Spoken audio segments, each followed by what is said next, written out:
बिस्मिल्लाहिर्रहमानिर्रहीम, अस्सलाम वालेकुम, welcome to my YouTube channel. I hope सब ठीक होंगे, अपने अल्लाह की रहमत से बरस रही होंगी। तो आज हम लोग बात करने वाले हैं फिजिक्स चैप्टर नंबर 3 की। आज के चैप्टर में, आज के इस वीडियो में मैं आप लोगों को बताऊंगी कि फिजिक्स चैप्टर नंबर 3 में क्या इंपॉर्टेंट है, क्या इंपॉर्टेंट क्यूरीज हैं, क्या इंपॉर्टेंट डेफिनेशंस हैं, शॉर्ट लॉन्ग्स एंड न्यूमेरिकल्स, और वो सारी डेफिनेशंस जो बार बार एग्जाम में रिपीट हो रही हैं। मेरा मकसद आप लोगों को सिर्फ वही वीडियोस, वही डेफिनेशंस बताना होता है जो कि आपके लिए मोस्ट इम्पॉर्टेंट होती हैं, जो कि बार बार पेपर्स में रिपीट हो रही होती हैं। हर साल इसी में से पेपर बनता है और यही क्वेश्चंस बार बार रिपीट हो रहे हैं। लास्ट वीडियो में मैंने आप लोगों को बताया था कि फिजिक्स चैप्टर नंबर 2 में कौन कौन से क्वेश्चंस अहम थे। तो चलिए वीडियो का आगाज करते हैं। अंडरशिया का कानून, क्वेश्चन नंबर 1 जो हमारे पास है, मोस्ट इंपॉर्टेंट क्वेश्चन, अंडरशिया का कानून। तो इसको आप लोगों ने कानून को अच्छी तरीके से याद कर लेना है। इसको थोड़ा डिफरेंट करके भी क्वेश्चन पूछ सकते हैं, वो मैं आपको लास्ट में बताऊंगी कि इसका डिफरेंट इस तरह करके इसको कैसे पूछा जाता है क्वेश्चन को।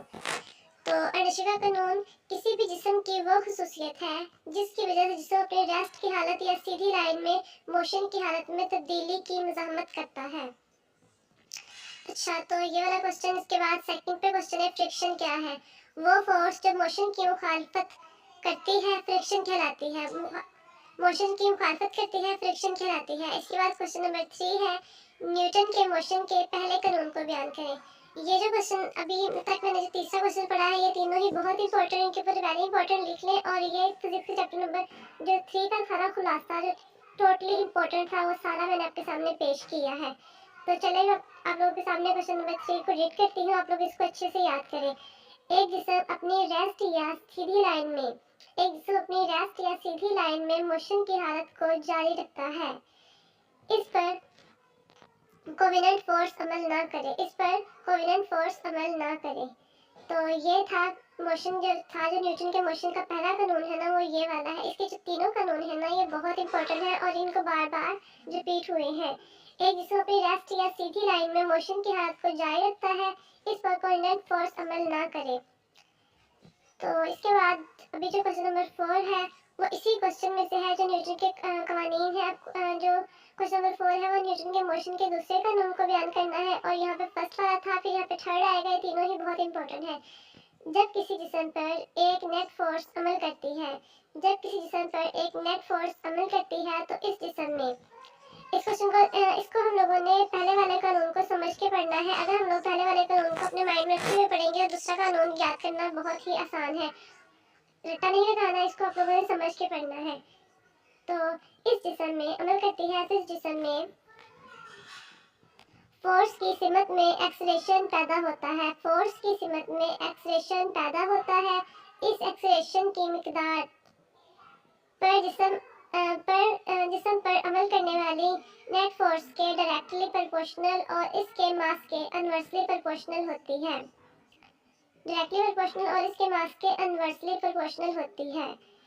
नेक्स्ट है न्यूटन के मोशन के तीसरे कानून। तो ये वाला भी क्वेश्चन आप लोगों ने बताया था। इसके तीनों कानून बहुत इंपॉर्टेंट है। हर एक्शन का एक रिएक्शन होता है। एक्शन और रिएक्शन मिकदार में मुसावी लेकिन सिमत में एक दूसरे के मुखालिफ होते हैं। आई होप सो आप लोगों को ये बात अच्छे से समझ आ गई होगी और ये बहुत ही इजी है। नेक्स्ट क्वेश्चन नंबर 6 है, मोमेंटम की तारीफ करें। किसी जिस्म में इसके मास और वेलोसिटी की वजह से मोशन की मिकदार मोमेंटम कहलाती है। मोशन की मिकदार जो है वो यहाँ पर मोमेंटम कहलाती है। इसमें आप लोगों को जो समझने वाली बात है, जो माइंड में रखने वाली बात है, वो ये है कि जो मोशन की मिकदार है, जो जिसकी मिकदार वेलोसिटी की, इसका जो है फार्मूला m p=mv है। इसके बाद क्वेश्चन नंबर 7 है, मोमेंटम के कन्वर्जेशन का कानून। आपस में टकराने वाले दो या दो से ज्यादा जिस्म पर मुश्तमिल आइसोलेटेड सिस्टम का मोमेंटम हमेशा कांस्टेंट रहता है। आपस में टकराने वाले दो या दो से ज्यादा जिस्म पर मुश्तमिल आइसोलेटेड सिस्टम का मोमेंटम हमेशा कांस्टेंट रहता है। इसके बाद है नेक्स्ट वाला क्वेश्चन, मास और वजन के दो फर्क लिखें। तो पहले मैं आप लोगों को मास एक्सप्लेन करूंगी, इसके बाद वजन। मास क्या है? किसी जिस्म में मादे की मिकदार को किसी जिस्म में मादे की मिकदार को इस जिस्म का मास कहते हैं। ये एक स्केलर मिकदार है।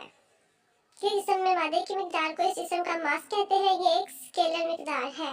ये मैंने आप लोगों को इसके दो बता दिए फर्क। और इसके बाद है वजन।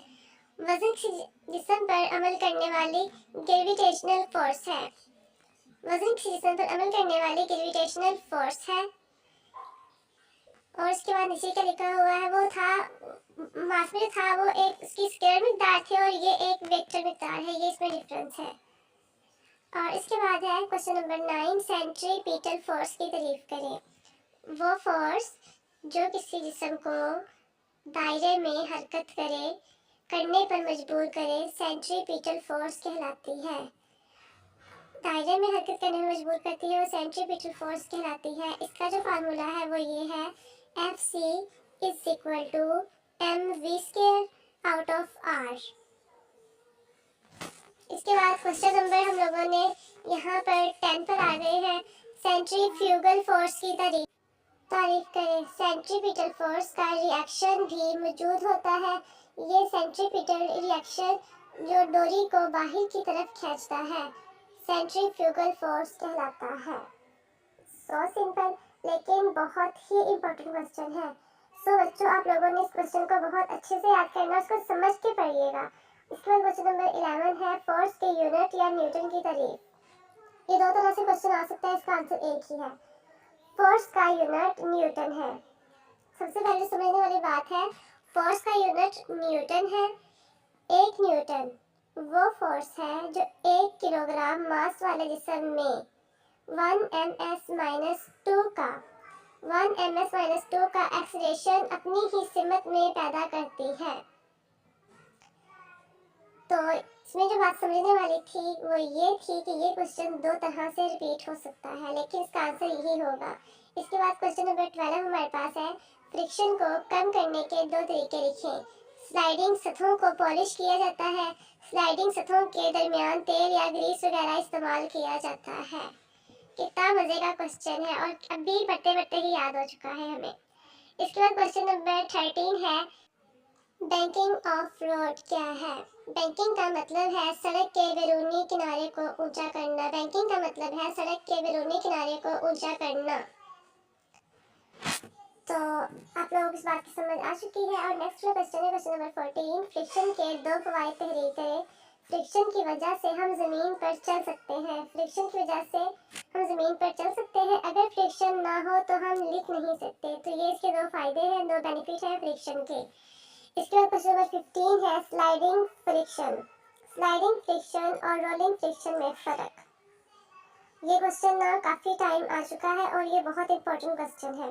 आप लोगों ने इस क्वेश्चन को अच्छे से याद करना है। इसका थोड़ा सा इसका क्वेश्चन पूछने में थोड़ा डिफरेंट भी कर देते हैं, लेकिन सेम इसका आंसर यही है। चलिए, स्लाइडिंग फ्रिक्शन, आपस में दो स्लाइड करने वाली सतहों के दरमियान फ्रिक्शन स्लाइडिंग फ्रिक्शन कहलाती है।